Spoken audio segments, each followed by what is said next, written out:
Hello, अस्सलाम वालेकुम, नमस्कार, सत श्री अकाल। कल सुबह सुबह एक बहुत ही दर्दनाक हादसा हुआ औरंगाबाद के रेलवे ट्रैक पर, जहाँ पे एक मालगाड़ी से 16 मज़दूरों की कट के मौत हो गई।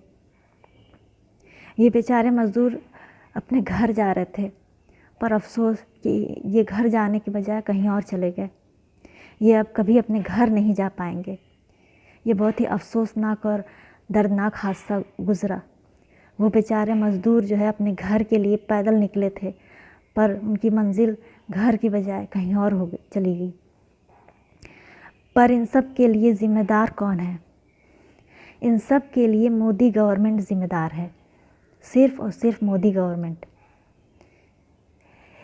हमारे देश में पिछले काफ़ी टाइम से लॉकडाउन लगा हुआ है, सबको पता है।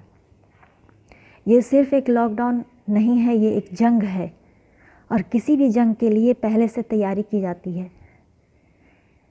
पर अफसोस कि हमारे देश में इस जंग के लिए कोई तैयारी नहीं की गई।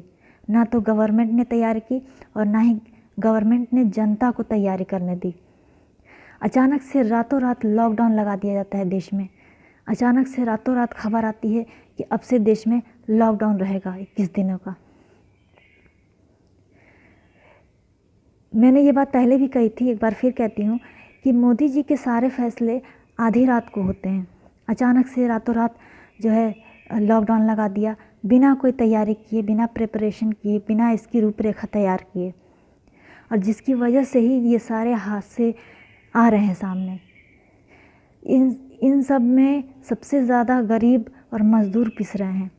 कहीं गरीब भूखों मर रहा है, कहीं गरीब घास खा रहा है, कहीं गरीब मिट्टी खा रहा है, कहीं पे गरीब सुसाइड कर रहे हैं, गरीब अपने घर के लिए पलायन करने पर मजबूर हैं, सिर्फ इस एक गलत फ़ैसले की वजह से, इस वाहियात फ़ैसले की वजह से।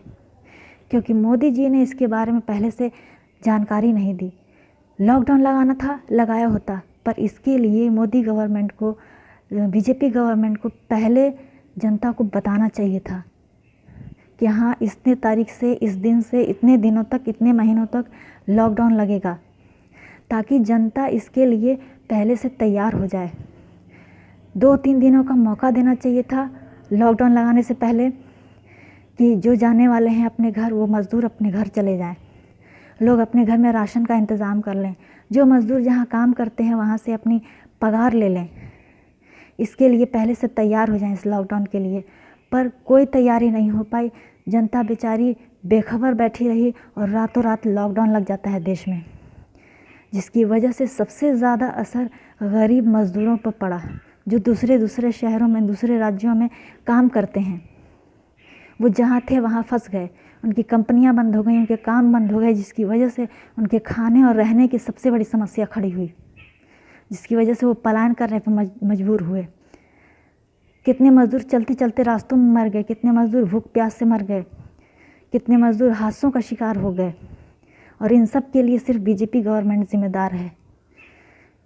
बीजेपी गवर्नमेंट को लॉकडाउन लगाना था, लगाया होता, पर पहले इसके लिए जनता को बताना चाहिए था, जनता को मौका देना चाहिए था।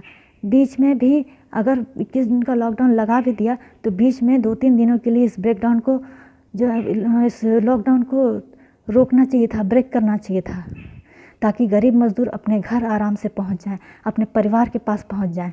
पर उन्हें मौका ही नहीं दिया गया अपने परिवार के पास पहुंचने का। आज जो यह हादसा हुआ है, इसके लिए सिर्फ बीजेपी गवर्नमेंट ज़िम्मेदार है, क्योंकि बीजेपी गवर्नमेंट ने इन मज़दूरों को मौका नहीं दिया अपने घर जाने का। आज जो हादसा हुआ है, आज जो ये मज़दूर, बेचारे मज़दूर, ये गरीब मज़दूर जो मरे हैं, इसके लिए सिर्फ़ और सिर्फ बीजेपी गवर्नमेंट ज़िम्मेदार है। और ये बात मैं एक बार नहीं 10 बार कहूँगी कि इसके लिए बीजेपी गवर्नमेंट ज़िम्मेदार है, क्योंकि उसने इस देश को, इस देश के लोगों को तैयारी करने का मौका ही नहीं दिया। किसी को कुछ भी सोचने का, करने का, समझने का, या मज़दूरों को अपने घर जाने का मौका नहीं दिया। अचानक से बस रातों रात लॉकडाउन लगा दिया। अगर ये लॉकडाउन अचानक नहीं लगता तो ये हादसे ना होते, क्योंकि लोगों को वक्त मिलता, लोगों को पहले से पता होता कि लॉकडाउन लगने वाला है, तो जो मज़दूर अपने घर जाने वाले थे वो पहले ही अपने घर पहुंच गए होते, सही सलामत, सुकून के साथ अपने घर में होते। इस तरह से वो रेल की पटरियां पकड़ के सड़कों पर पैदल चलने पर मजबूर ना होते। और ये सब जो है ये हमारे पीएम साहब की वजह से हुआ। अफसोस मैं कहना चाहूँगी कि हर नेता को दूरदर्शी होना चाहिए, पर हमारे पीएम साहब में दूरदर्शिता की बहुत कमी है। इनके सारे फैसले ऐसे ही वाहियात होते हैं, बिना सोचे समझे, बिना किसी को जानकारी दिए अचानक से इस तरह के फैसले लेते हैं जिसमें सबसे ज़्यादा मज़दूर वर्ग पिसता है। सबसे ज़्यादा नुकसान गरीबों का होता है, मज़दूरों का होता है। तो आपकी क्या राय है मुझे कमेंट बॉक्स में लिखिएगा। इसके साथ ही लेती हूँ विदा। गुड बाय, खुदा हाफिज़।